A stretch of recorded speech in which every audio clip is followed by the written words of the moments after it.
Hello friends, Searching Jopoloi আপোনালোকক স্বাগতম জনাইছো। আজি ডিসকাস কৰিম APSCৰ যোৱাকালি হৈ যোৱা এনফোৰ্সমেন্ট ইন্সপেক্টৰৰ বিষয়ে। যোৱাকালি আমাৰ এনফোৰ্সমেন্ট এক্সাম আছিলে আৰু ৰিজাল্ট কেতিয়া দিব, তাৰে কাট অফ মাৰ্ক কিমান হ'ব, ইন্টাৰভিউ কেতিয়া হ'ব, তাৰ পিছত সিলেকশন লিষ্ট এইকেইটা বিষয়ে আমি ডিসকাস কৰিম।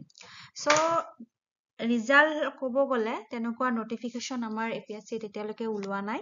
তথাপিও মানে আগৰ যোনবোৰ প্ৰিভিয়াছ ইয়েৰত হৈ গৈছে এনফোৰ্সমেন্ট ইন্সপেক্টৰৰ যোনবোৰ আমাৰ এক্সাম আছিলে 2021ত যোনটো এক্সাম, হেতু চাব গ'লে আপোনাৰ নটিফিকেশন 2020ত ওলাইছিলে 16 ডিসেম্বৰত আৰু এক্সাম হৈছিলে 24 অক্টোবৰ 2021ত।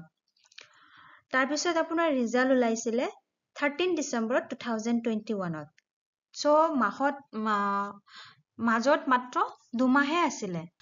হেতু হিচাপত চাব গ'লে আপোনাৰ আমাৰ যোৱাকালি হৈ যোৱা 23 ফেব্ৰুৱাৰীত যোনটো আমাৰ এনফোৰ্সমেন্ট ইন্সপেক্টৰ এক্সাম আছিলে তাৰে ৰিজাল্ট আপোনাৰ মে জুনৰ ভিতৰত দিব বুলি আশা ৰাখিছো। আৰু মানে 2021ত আপোনাৰ দুমাহ আছিলে মাজত, আৰু হেতু হিচাপত জুনত দি দিব। আৰু নাজানো APSC এতিয়া কি কৰে, তথাপিও আমি এটা আশা ৰাখিছো জুনত দিব বুলি।